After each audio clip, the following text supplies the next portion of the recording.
ਅਸਲਾਮੁਅਲੈਕੁਮ ਦੋਸਤੋ, ਤੁਸੀਂ ਵੇਖ ਰਹੇ ਹੋ ਪਾਕ ਪੰਜਾਬ ਟੀਵੀ ਤੇ ਮੈਂ ਆ ਤੁਹਾਡਾ ਦੋਸਤ ਅਬਦੁਲ ਵਾਹਦ। ਦੋਸਤੋ ਮਾਸ਼ਾਅੱਲਾ, ਅੱਜ ਮੈਂ ਤੁਹਾਡੇ ਵਾਸਤੇ 6 ਏਕੜ ਇਜ਼ਰਾਈ ਜ਼ਮੀਨ ਦੀ ਵੀਡੀਓ ਲੈ ਕੇ ਹਾਜ਼ਰ ਹੋਇਆ। ਇਨਸ਼ਾਅੱਲਾ ਉਮੀਦ ਹੈ ਕਿ ਤੁਹਾਨੂੰ ਇਹ ਬੜੀ ਪਸੰਦ ਆਵੇਗੀ। ਦੋਸਤੋ ਮਾਸ਼ਾਅੱਲਾ, ਆਪਣਾ ਇੱਕ ਖਾਸ ਇਲਾਕਾ ਹੈ। ਆਪਾਂ ਖੜੇ ਹਾਂ ਆਰਫ ਵਾਲੇ ਸ਼ਹਿਰ ਤੋਂ ਸਿਰਫ 4 ਜਾਂ 5 ਕਿਲੋਮੀਟਰ ਸਫ਼ਰ। ਦੋਸਤੋ ਲਾਸਟ ਇਹ ਨਹੀਂ ਕਹਿਣਾ ਕਿ ਸਫ਼ਰ ਹੋਣਾ ਹੈ 8-9 ਕਿਲੋਮੀਟਰ ਤੇ ਸਾਨੂੰ 4-5 ਕਿਲੋਮੀਟਰ ਕਹਿ ਰਹੇ ਨੇ। ਤੁਸੀਂ ਮੌਕੇ 'ਤੇ ਆਓਗੇ ਤਾਂ ਸਿਰਫ 4 ਜਾਂ 5 ਕਿਲੋਮੀਟਰ ਸਫ਼ਰ ਹੈ ਆਰਫ ਵਾਲੇ ਸ਼ਹਿਰ ਤੋਂ।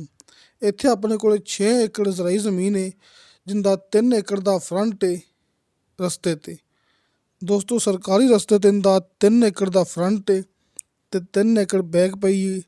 ਟੋਟਲ 6 ਏਕੜ ਜ਼ਮੀਨ ਹੈ। ਇਹ ਸਾਹਮਣੇ ਗਾँव ਹੈਗਾ, ਗਾँव ਦੇ ਬਿਲਕੁਲ ਨਾਲ। ਅਸੀਂ ਸਮਝ ਲਓ ਕਿ ਆਪਣੇ ਕੋਲ ਜ਼ਮੀਨ ਗਾँव ਦੀ ਨਿਆਈ ਦੇ ਵਿੱਚ ਪਈ ਹੋਈ ਜੇ। ਦੋਸਤੋ ਸਿਰਫ 3 ਏਕੜ ਫਾਸਲਾ ਜੇ ਲਿੰਕ ਰੋਡ ਦਾ। ਦੋਸਤੋ ਇਹ ਕੱਚੇ ਰਸਤੇ 'ਤੇ ਜ਼ਮੀਨ ਹੈ ਆਪਣੇ ਕੋਲ ਅਤੇ ਲਿੰਕ ਰੋਡ ਤੋਂ ਸਿਰਫ 3 ਏਕੜ ਫਾਸਲੇ 'ਤੇ ਆਪਾਂ ਦੂਰ ਖੜ੍ਹੇ ਹੋਏ ਹਾਂ ਕਿ ਸਿਰਫ ਆਪਾਂ 3 ਏਕੜ ਕੱਚਾ ਰਸਤਾ ਤੈਅ ਕਰਨਾ ਹੈ ਅਤੇ ਅੱਗੇ ਆਪਣੇ ਕੋਲ 6 ਏਕੜ ਜ਼ਮੀਨ ਹੈ, ਜਿਹੜਾ ਲਿੰਕ ਰੋਡ ਤੋੜ ਆਰਫ ਵਾਲੇ ਸ਼ਹਿਰ ਤੋਂ ਆ ਰਿਹਾ ਹੈ। ਜਿਹੜਾ ਮੇਨ ਰੋਡ ਹੈ ਬਿਲਕੁਲ ਕਰੀਬ। ਅਸੀਂ ਸਮਝ ਲਓ ਕਿ ਆਪਾਂ ਮੇਨ ਰੋਡ ਚੜ੍ਹਨਾ ਹੈ ਅਤੇ ਆਪਾਂ ਆਰਫ ਵਾਲੇ ਸ਼ਹਿਰ ਪਹੁੰਚ ਗਏ। ਦੋਸਤੋ 6 ਏਕੜ ਜ਼ਰਾਈ ਜ਼ਮੀਨ ਆਪਣੇ ਕੋਲ।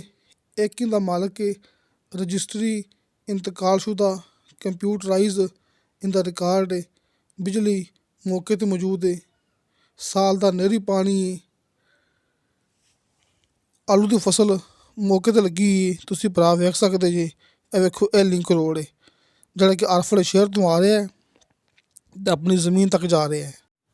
ਦੋਸਤੋ ਇੱਥੋਂ ਆਪਾਂ ਸਿਰਫ 1 ਕਿਲੋਮੀਟਰ ਤੈਅ ਕਰਨਾ ਹੈ, ਅੱਗੇ ਆ ਜਾਏਗਾ ਮੇਨ ਰੋਡ, ਆਰਫ ਵਾਲਾ ਮੇਨ ਰੋਡ ਅਤੇ ਬਿਲਕੁਲ ਨਾਲ ਆਰਫ ਵਾਲਾ ਸ਼ਹਿਰ।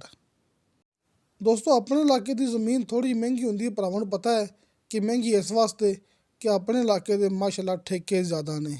ਸਾਡੇ ਇਲਾਕੇ 'ਚ ਠੇਕੇ ਜ਼ਿਆਦਾ ਨੇ, ਇਸ ਵਾਸਤੇ ਜਿਹੜੀ ਡਿਮਾਂਡ ਹੈ, ਜਿਹੜੀ ਜ਼ਮੀਨ ਹੈ, ਉਹ ਆਪਣੇ ਕੋਲ ਥੋੜ੍ਹੀ ਜਿਹੀ ਮਹਿੰਗੀ ਹੁੰਦੀ ਹੈ ਅਤੇ ਉਹਦੇ ਵਿੱਚ ਸਾਡੀ ਮੁਕੰਮਲ ਗਰੰਟੀ ਹੁੰਦੀ ਹੈ। ਬਲਕਿ ਇੱਕ ਦੋਸਤ ਆਇਆ ਸੀ ਸਾਡੇ ਕੋਲ, 3-4 ਦਿਨ ਹੋ ਗਏ ਨੇ। ਸਿਆਲਕੋਟ ਦੇ ਵਿੱਚੋਂ ਸਾਡੇ ਕੋਲ 2 ਦੋਸਤ ਆਏ ਸੀ ਬਕਾਇਦਾ ਸਿਰਫ ਇਹ ਚੈੱਕ ਕਰਨ ਵਾਸਤੇ ਕਿ ਵਾਕਈ ਠੇਕੇ ਜ਼ਿਆਦਾ ਨੇ ਕਿ ਅਬਦੁਲ ਵਾਹਦ ਝੂਠ ਬੋਲਦਾ ਪਿਆ। ਦੋਸਤੋ ਅੱਲਾ ਦਾ ਸ਼ੁਕਰ ਹੈ, ਜਿਹੜੀ ਜ਼ਮੀਨ ਉਹ ਵੇਖਣ ਆਏ ਸੀ ਨਾ, ਉਹਦੀ ਮੈਂ ਗੱਲ ਕੀਤੀ ਹੋਈ ਸੀ। ਠੇਕਾ ਇੱਥੇ ਹੈਗਾ 1,20,000 ਰੁਪਇਆ। ਲੇਕਿਨ ਜਦੋਂ ਦੋਸਤ ਮੌਕੇ 'ਤੇ ਆਏ, ਉਹਨਾਂ ਨੇ ਗਾँव ਦੇ ਵਿੱਚੋਂ ਮੁਕੰਮਲ ਤਸੱਲੀ ਕੀਤੀ ਅਤੇ ਠੇਕਾ ਨਿਕਲਿਆ 1,30,000 ਰੁਪਇਆ। ਦੋਸਤੋ ਇਹ ਹੁੰਦੀ ਗੱਲ ਜਿਹੜੀ ਕਿ ਬਿਲਕੁਲ ਕਲੀਅਰ ਹੁੰਦੀ ਹੈ, ਕਿਉਂਕਿ ਦੋਸਤੋ ਆਪਾਂ ਘੱਟ ਤੋਂ ਘੱਟ ਗੱਲ ਕਰਦੇ ਹੁੰਦੇ ਹਾਂ, ਵੱਧ ਤੋਂ ਵੱਧ ਗੱਲ ਆਪਾਂ ਕਦੇ ਨਹੀਂ ਕੀਤੀ। ਅਗਰ ਠੇਕਾ 90,000 ਹੈ, ਅਸੀਂ 80 ਕਹਿੰਦੇ ਹੁੰਦੇ ਹਾਂ। ਠੇਕਾ 1,20,000 ਹੈ, ਅਸੀਂ 1,00,000 ਰੁਪਇਆ ਕਹਿੰਦੇ ਹੁੰਦੇ ਹਾਂ।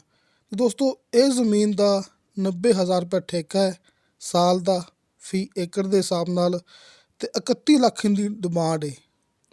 ਦੋਸਤੋ 31 ਲੱਖ ਰੁਪਇਆ ਇਹਦੀ ਡਿਮਾਂਡ ਹੈ ਅਤੇ 90,000 ਰੁਪਇਆ ਠੇਕਾ ਹੈ ਸਾਲ ਦਾ ਫੀ ਏਕੜ ਦੇ ਹਿਸਾਬ ਨਾਲ, ਅਤੇ ਸਾਲ ਦਾ ਨਹਿਰੀ ਪਾਣੀ ਹੈ ਆਪਣੇ ਇਸ ਰਕਬੇ ਨੂੰ। ਆਹ ਦੇਖੋ, ਆਪਾਂ ਤੁਹਾਡੇ ਭਰਾਵਾਂ ਦੇ ਸਾਹਮਣੇ ਹੁਣ ਮੋਟਰਸਾਈਕਲ 'ਤੇ ਬਹਿ ਗਏ ਹੈ ਨਾ, ਅਤੇ ਪਹਿਲਾਂ ਵੀ ਦਿਖਾਇਆ ਸੀ। ਤਾਂ ਵੇਖੋ ਨਾਲ ਹੀ 2-3 ਏਕੜ ਦੇ ਫਾਸਲੇ 'ਤੇ ਇੱਥੇ ਲਿੰਕ ਰੋਡ ਆ ਜਾਏਗਾ ਤੁਹਾਡੇ ਭਰਾਵਾਂ ਦੇ ਸਾਹਮਣੇ। ਵੇਖੋ ਦੋਸਤੋ ਕਿ ਆਪਾਂ ਕਿਸੇ ਪਾਸੇ ਬ੍ਰੇਕ ਨਹੀਂ ਲਾਉਣੀ ਹੈਗੀ। ਇਹ ਤੁਹਾਡੇ ਸਾਹਮਣੇ ਆਪਾਂ ਰਸਤਾ ਤੈਅ ਕਰਦੇ ਪਏ ਹਾਂ ਅਤੇ ਨਾਲ ਹੀ ਆਪਣੇ ਇਹ ਆ ਵੇਖੋ ਦੋਸਤੋ, ਆ ਗਿਆ ਆਪਣਾ ਲਿੰਕ ਰੋਡ, 3 ਏਕੜ ਫਾਸਲਾ। ਅਤੇ ਦੋਸਤੋ ਆਪਣਾ WhatsApp number end call number ਭਰਾਵਾਂ ਨੂੰ ਸਾਹਮਣੇ ਸਕਰੀਨ 'ਤੇ ਮਿਲ ਗਿਆ ਹੋਵੇਗਾ। ਭਾਈ ਸ਼ਫਕਤ ਸਾਹਿਬ ਆਪਣੇ ਨਾਲ ਕੰਮ ਕਰਦੇ ਨੇ। ਆਪਣਾ ਆਫਿਸ ਹੈ ਆਰਫ ਵਾਲਾ ਸ਼ਹਿਰ, ਕਮਾਰਾਂ ਵਾਲਾ ਚੌਕ। ਮੈਂ ਭਰਾਵਾਂ ਨੂੰ ਹਰ ਮੂਵੀ 'ਚ ਇਹ ਗੱਲ ਕਰਦਾ ਹੁੰਦਾ, ਕਾਲ 'ਤੇ ਰਾਬਤਾ ਨਾ ਹੋ ਸਕੇ ਤੁਸੀਂ ਆਪਣੇ WhatsApp 'ਤੇ ਵਾਇਸ ਮੈਸੇਜ ਜਾਂ ਫਿਰ ਸਾਨੂੰ ਤੁਸੀਂ ਚੈਟ ਕਰ ਸਕਦੇ ਜੀ। ਇਸ ਤੋਂ ਇਲਾਵਾ ਆਪਣੇ WhatsApp number end call number ਸਾਡੀ ਹਰ ਮੂਵੀ ਦੀ ਡਿਸਕ੍ਰਿਪਸ਼ਨ ਦੇ ਵਿੱਚ ਲੱਗੇ ਹੁੰਦੇ ਨੇ। ਅਤੇ ਦੋਸਤੋ ਤੁਹਾਨੂੰ ਸਾਡੀ ਵੀਡੀਓ ਪਸੰਦ ਆਵੇ, ਸਾਡੀ ਵੀਡੀਓ ਲਾਈਕ ਅਤੇ ਸ਼ੇਅਰ ਇਹ ਜ਼ਰੂਰ ਕਰੋ ਅਤੇ ਆਪਣੇ ਚੈਨਲ ਨੂੰ ਲਾਜ਼ਮੀ ਸਬਸਕ੍ਰਾਈਬ ਕਰੋ, ਕਿਉਂਕਿ ਆਪਣੀ ਗਰੰਟੀ ਹੁੰਦੀ ਸਿਰਫ ਭਰਾਵਾਂ ਨੂੰ ਉਹ ਚੀਜ਼ ਵਿਖਾਉਣੀ ਆ ਜਿਹੜੀ ਕਿ ਬਿਲਕੁਲ ਓਰੀਜਨਲ ਹੋਵੇ। ਆਪਾਂ ਫੇਕ ਚੀਜ਼ ਨਹੀਂ ਦਿਖਾਉਂਦੇ। ਅਤੇ ਦੋਸਤੋ ਇਨਸ਼ਾਅੱਲਾ ਮਿਲਾਂਗੇ ਅਗਲੀ ਵੀਡੀਓ 'ਤੇ। ਖੁਦਾ ਹਾਫਿਜ਼।